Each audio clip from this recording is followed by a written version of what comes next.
Wow, what a surprise, how great, और end में sign of exclamation, what a huge building, sign of exclamation. ऐसा बोल तो नहीं सकते, तो हमारे बोलने के अंदाज से ही लगना चाहिए। आप सभी को अल्ताफ अली का प्यार भरा सलाम। Once again I welcome you all. तो हमने देखा था week yesterday we studied about alphabets, letters. आपको होमवर्क भी दिया था, आपने कमेंट्स में नहीं बताया कि अल्फाबेट्स और लेटर्स में क्या डिफरेंस है। लेटर्स कितने होते हैं, वॉवेल्स कितने होते हैं, कॉन्सोनेंट्स, सेमी वॉवेल्स और उनके साउंड्स। लेटर से मिलकर वर्ड बनता है, वर्ड से मिलकर लेटर सेंटेंस बनता है, लेकिन इनका सेंस और मीनिंग होना चाहिए, कल हमने देखा। आज हम देखने जा रहे हैं काइंड्स ऑफ सेंटेंसेस, जो आपको बताए थे। 4 काइंड्स ऑफ सेंटेंसेस ऐसी है जो सिलेबस में होती है। 4 kinds of sentences are from syllabus, are in syllabus, और 3 जो सेंटेंसेस सिलेबस में नहीं लेकिन उसको लाइफ में हम यूज करते हैं। So my dear learners, the first type of is assertive sentences.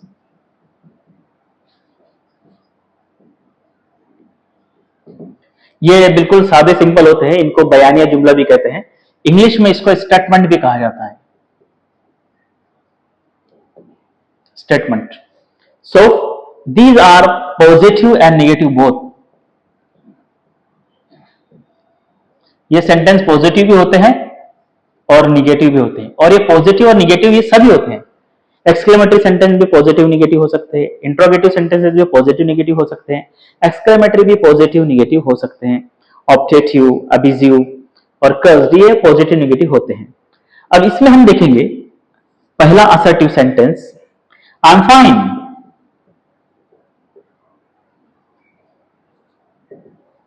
I am fine. Second, I am not fine. Both are assertive sentences. But the difference is that difference ये है कि ये negative है, इसमें not आया है। No, not, never, none, nothing और no का सेंस रखने वाले जो भी वर्ड्स सेंटेंस में आते हैं वो सेंटेंस को निगेटिव बनाते हैं। So I am fine, it's assertive sentence. I am not fine, it's assertive sentence. This is positive, this is negative, but both are assertive. इसी तरह से आप और भी सेंटेंस बोल सकते हैं, we are friends, we are going to school, we eat daily, we run fast, we play football. So ये जो भी आप सेंटेंस बोल रहे हैं ये सादे बयानिया सिंपल सेंटेंसेस होते हैं। ऐसे और 4 से 5 सेंटेंस आप और इसको लिखने के बाद और इसको पूरा 10 सेंटेंस आप कंप्लीट कीजिए। हम थोड़ा पॉज लेंगे, रुकेंगे, आप भी थोड़ा वीडियो को रोक दीजिए और इस असर्टिव के टाइप्स को लिख लीजिए और इसके जैसे सेंटेंस टेक्स्ट बुक में तलाश कीजिए कि ये सेंटेंस कहां पर है, आपको बहुत मजा आएगा। Note down please.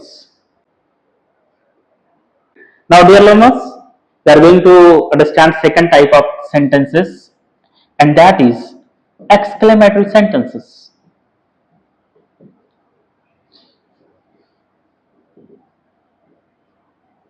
Every exclamatory sentence is having such kind of signs at the end of such sentences. ये जो साइन होती है इसे साइन ऑफ एक्सक्लेमेशन कहा जाता है।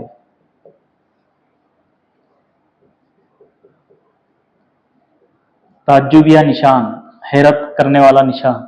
लेकिन आप जब लिखते हो ना सेंटेंसेस को, तो एक्सक्लेमेटरी सेंटेंस लिखने पर यह साइन लगाई जाती है जिससे यह पता चलता है कि इस सेंटेंस को एक्सक्लेमेटरी के अंदाज में बोलना है या पढ़ना है। लेकिन जब हम बोलते हैं तो उसको बोलते वक्त हम ऐसा तो नहीं कह सकते, wow, what a surprise, how great, और एंड में sign of exclamation, what a huge building, sign of exclamation. ऐसा बोल तो नहीं सकते, तो हमारे बोलने के अंदाज से ही लगना चाहिए कि हम एक्सक्लेमेटरी सेंटेंस बोल रहे हैं। ये सभी को समझ में आना चाहिए कि हम एक्सक्लेमेशन कर रहे हैं। फॉर एग्जाम्पल, बहुत ज्यादा गम, बहुत ज्यादा खुशी, डीप सारो, डीप जॉय, डीप एक्साइटमेंट, जितने भी फीलिंग्स और इमोशंस होते हैं वो जब डीपली हम उसको एक्सप्रेस करते हैं तो वो एक्सक्लेमेटरी सेंटेंस होते हैं। For example, hurrah, we won the match, हम मैच जीत गए, वी वन। और अगर हार गए तो अलास, वी लॉस, हम हार गए, वी लॉस द मैच। सो ये एक खुशी वाला है, इसमें गम है। जब इसको बोलेंगे तो लगना चाहिए hurrah, we won the match, alas, we loss the match. So in this way आप जब बोलते हो तो लगना चाहिए कि आप एक्सक्लेमेटरी बोल रहे हो। एक और सेंटेंस है, व्हाट अ सरप्राइज, अंकल आप, what a surprise, what a surprise, लगना चाहिए कि सरप्राइज हुआ है, वरना सादा सिंपल बोलेंगे व्हाट अ सरप्राइज, तो इसमें क्या मीनिंग है, कोई एक्सक्लेमेटरी का अंदाज तो नहीं हुआ। इसी तरह वाव, सिर्फ वाव भी बोलते ना तो एक्सक्लेमेटरी लगता है, wow, oh car, oh bungalow, oh what a building, how great you are, what a good news. ये एक्सक्लेमेटरी सेंटेंस होते हैं।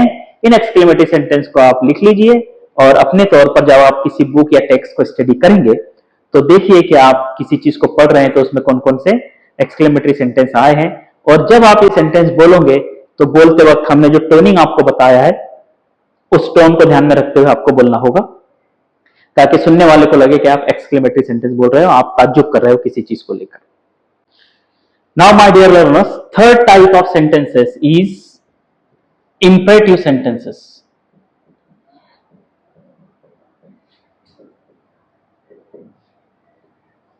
ये जो imperative sentences होते हैं, इसमें रिक्वेस्ट की जाती है किसी से, हम रिक्वेस्ट करते हैं तो imperative कहलाता है, ऑर्डर देते हैं तो भी imperative कहलाता है, या ऑर्डर को कमांड भी कहा जाता है, जिस सेंटेंस में ऑर्डर या कमांड दी जाती है। और एक थर्ड होता है पोलाइट रिक्वेस्ट। बहुत से लोग पोलाइट रिक्वेस्ट पता नहीं होता है और उनको लगता है कि पोलाइट रिक्वेस्ट इंपरेटिव कब से हो गया। अरे भाई साहब, जिसमें रिक्वेस्ट वर्ड आ जाता है ना वो इंपरेटिव ही हो जाता है। सो पोलाइट रिक्वेस्ट, ऑर्डर और रिक्वेस्ट, ये जो टाइप्स ऑफ सेंटेंसेस है, ये जिसमें हम पोलाइट रिक्वेस्ट करते हैं या फिर जिसमें हम ऑर्डर देते हैं किसी को या रिक्वेस्ट करते हैं, तो वो सेंटेंस इंपरेटिव कहलाते हैं। प्लीज हेल्प मी, रिक्वेस्ट हो गई। Sit down, don't talk, order हो गई। शूट हिम, ऑर्डर हो गई। Would you please come here, polite request हो गई। ऐसे सेंटेंसेस जिसमें रिक्वेस्ट हो, चाहे वो रिक्वेस्ट हो या पोलाइट रिक्वेस्ट हो, वो इंपरेटिव होता है, और जिसमें हम ऑर्डर देते हैं वो भी इंपरेटिव सेंटेंस ही कहलाता है। हम ये तीनों की टाइप्स लिखेंगे, please come here, please come here, बराए मेहरबानी यहां आइए। आप निगेटिव भी बोल सकते हैं, प्लीज डोंट टॉक, बराए मेहरबानी बात मत कीजिए, बराए क्रम बात मत कीजिए। तीसरा, ऑर्डर देंगे हम, जैसे कमांडो को ऑर्डर दिया, commando run fast, don't talk, order दी जाती है ना, डोंट टॉक। अब इसको अगर आप अगर रिक्वेस्ट लगा बनाते हो तो इसमें प्लीज ऐड कर दो, रन फास्ट प्लीज तो रिक्वेस्ट हो जाएगा, डोंट टॉक प्लीज तो रिक्वेस्ट हो जाएगा, लेकिन उसको रिक्वेस्ट जैसा बोलते आना चाहिए। अब पोलाइट रिक्वेस्ट देखते हैं, would you please help me या will you please help me, क्या आप मेरी मदद करेंगे, will you please help me. अब इसमें क्वेश्चन मार्क आया, लेकिन ये क्वेश्चन मार्क इंट्रोगेटिव सेंटेंस नहीं है, सवालिया जुमला नहीं है, बल्कि पोलाइट रिक्वेस्ट है, और कोई भी रिक्वेस्ट हो वो इंपरेटिव सेंटेंस ही होती है। ये विल की जगह पर आप कैन भी लगा सकते हैं, वुड लगा सकते हैं, सिचुएशन के हिसाब से कैन, कुड और विल, वुड यूज होते हैं। So in this way, will you please help me, can you please move a bit, would you please run fast, could you please do that. So in this way ये सब sentences imperative होते हैं। ऐसे sentence आपको अपनी life में हर जगह नजर आएंगे, किताबों में, बुक्स में, उसको आप लिख सकते हैं, अलग से चार्ट बना सकते हैं कि आज मैंने ये टेक्स्ट, ये पैराग्राफ पढ़ा है, उसमें इंपरेटिव आया है, ये रिक्वेस्ट है तो इंपरेटिव होगा, पोलाइट रिक्वेस्ट है तो भी इंपरेटिव होगा, और ऑर्डर है तो भी। ये निगेटिव पॉजिटिव हर टाइप में होते हैं। Note down this please.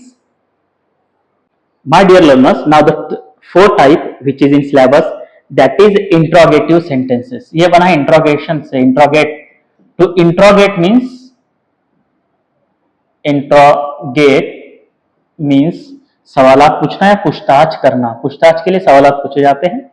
Interrogative यानी सवालिया, INTERR, डबल आर है यहां पर, OGATIV, interrogative sentences.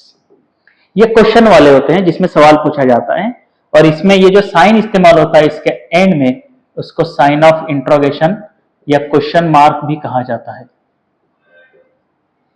Sign of interrogation या फिर क्वेश्चन मार्क भी उसको कहते हैं। ये भी दो टाइप्स के होते हैं। इसमें जो पहली टाइप होती है वो होती है वर्बल क्वेश्चन,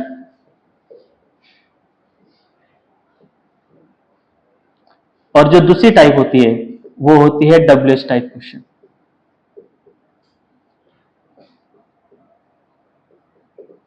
इसकी एग्जांपल हम दोनों की देखेंगे, बाकी इसको बाद में डिटेल में हम स्टडी करेंगे, क्योंकि अभी वर्बल क्वेश्चन और डब्ल्यूएच टाइप क्वेश्चन को हम बाद में इन डिटेल स्टडी करेंगे। अभी हम सिर्फ इसके एग्जांपल देख रहे हैं। जैसे वर्बल क्वेश्चन है जो वर्ब से शुरू होता है उसको वर्बल क्वेश्चन कहते हैं। Every verbal question is begins with verb, that is verbal question. और इसका जो रिप्लाई होता है वो यस या नो में होता है, लेकिन लोग इस क्वेश्चन को भी यस नो टाइप क्वेश्चन कहते हैं, जबकि आंसर यस नो टाइप होता है, क्वेश्चन यस नो टाइप नहीं होता है, ध्यान रखिएगा। So verbal question that is do you play hockey. अब इस क्वेश्चन को हम राइजिंग टोन में बोलेंगे, चढ़ती आवाज में, धीरे धीरे आवाज ऊपर चढ़ेगी। ये क्वेश्चन मार्क लगा है और ये राइजिंग टोन में जाएगा। Do you play hockey, answer आएगा यस या नो। अगर आप सादा बोलेंगे डू यू प्ले हॉकी तो ये तो असर्टिव वाला हो गया। अब इसका जो डब्ल्यूएच टाइप क्वेश्चन होगा उसी के पहले हम व्हाट लगा देंगे या व्हाई लगा देंगे। Why do you play hockey, इसका जो टोन है वो फॉलिंग टोन है। Why do you play hockey, इसकी जो साउंड है वो धीरे धीरे नीचे आती है इस तरह से, ये क्वेश्चन मार्क साउंड नीचे आएगा, इसका फॉलिंग टोन है। और इसका राइजिंग टोन है, ये चढ़ती आवाज में पूछा जाता है, ये उतरती आवाज में पूछा जाता है। इसको हम डिटेल में और देखेंगे, लेकिन अभी आप इसकी प्रैक्टिस कीजिए। और एक verbal question, are you happy. इसको हैप्पी नहीं बोलते हैं, डबल पी लिखते हैं लेकिन बोलते नहीं है। आप सिंगल पी ही बोलिए तो जब ऑटोमेटिक ऐसा लगेगा कि आप अंग्रेजों वाली इंग्लिश बोल रहे हैं। आर यू हैप्पी, ये भी हो गया आपका verbal question. What are you doing, ये हो गया आपका डब्ल्यूएच टाइप क्वेश्चन। जो हाउ से, व्हाट से, व्हेन से, इसकी पूरी लिस्ट हम आपको देंगे। अभी फिलहाल आप मुझे यकीन है कि आपको समझ गया होगा कि इंट्रोगेटिव क्वेश्चंस क्या होते हैं। तो यहां तक हमने देखा assertive, exclamatory, imperative and interrogative, ये सिलेबस में है। और जो भी बाद में आएंगे वो उसके एक एक एग्जांपल देखेंगे जो सिलेबस में नहीं है। Note down please. अब हम जो बाद में आपको बताए थे उसके एक एक एग्जांपल हम देखेंगे जो सिलेबस में नहीं है लेकिन उसका यूज हमारी लाइफ में होता है। That is fifth number types of sentences, that is optative sentences.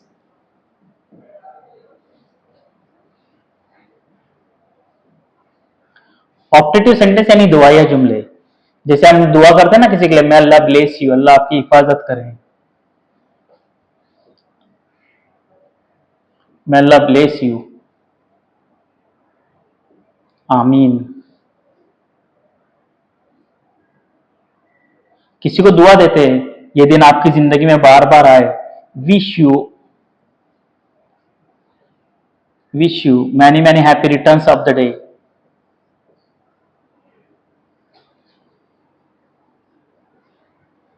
Many many happy returns of the day, आपकी जिंदगी में ये दिन बार बार आए, आमीन। ये इस तरह से जो दुआइयां हम बच्चों को देते हैं या किसी और को देते हैं, छोटे बड़ों को, जो दुआ हम करते हैं वो सब सेंटेंसेस दुआया सेंटेंस कहलाते हैं। Note down it please. हमने इसमें देखी थी 6 कर्स सेंटेंसेस, बद्दुआ देते हैं लोग। इसके एक एग्जांपल हम देखेंगे। ये किसी को देना भी नहीं चाहिए बद्दुआ, अच्छी बात नहीं है, और ऐसे काम करने चाहिए कि कोई हमको बद्दुआ ना दे। कर्स सेंटेंसेस, इसका एक एग्जांपल देखेंगे। जैसे गो टू हेल, जहन्नुम में जाओ, बोलते ना दोजक की आग में जलो, तो ये गो टू हेल एक बद्दुआ का एक सेंटेंस है। ये मिसाल के तौर पे है, अल्लाह हम सबको जन्नत अता फरमाए, आमीन। लिख लीजिए इसको। जो 7th टाइप सेंटेंस है अब्यूजिंग या अब्यूजिव सेंटेंसेस जिसको कहते हैं, अब्यूजिव सेंटेंस जिसमें गाली गलौज दी जाती है। वो एग्जाम्पल जो है आपको एक दे रहा हूं मैं। जैसे किसी को बुरा भला कहना, एक तरह का इंसल्टिंग वर्ड यूज करना, यू बास्टेड, यू इडियट, ये जो एक तरह से गालियां होती है, ये किसी को बेवकूफ बोलना, बुरा भला कहना, किसी के इंसल्ट वाले सेंटेंस बोलना, तो ये अब्यूजिव होते हैं। अब बाकी के सेंटेंस आप खुद जानते हैं, सो यू रास्कल वगैरह वगैरह। सो दीज आर, ये ऐसे सेंटेंसेस है जो सिलेबस में नहीं है। जो बच्चे एसएससी एग्जाम देने वाले हैं, जो बोर्ड के एग्जाम देने वाले हैं, जो कमीशन के एग्जाम देने वाले हैं, उन्हें 4 ही सेंटेंस याद रखने हैं एग्जाम्स के लिए। और वो 4 है assertive, exclamatory, imperative and interrogative sentences. इनको डिटेल में स्टडी कीजिए, इसके नोट्स निकालिए, इसको हमेशा याद रखिए। और डियर फ्रेंड्स, आपको बता दें कि सैटरडे को, एवरी सैटरडे हम गूगल मीट पर आपसे बात करेंगे। उसकी लिंक सिर्फ उन लोगों को दी जाएगी जिन्होंने फीस पे की है, बाकी दूसरों को उसकी लिंक नहीं आएगी। और आपका रिवीजन होगा और आपको क्या प्रॉब्लम्स हैं, क्या तकलीफ है, उस पर हम आपसे बात करेंगे। तब तक के लिए इसकी स्टडी करके रखिए। Thank you very much.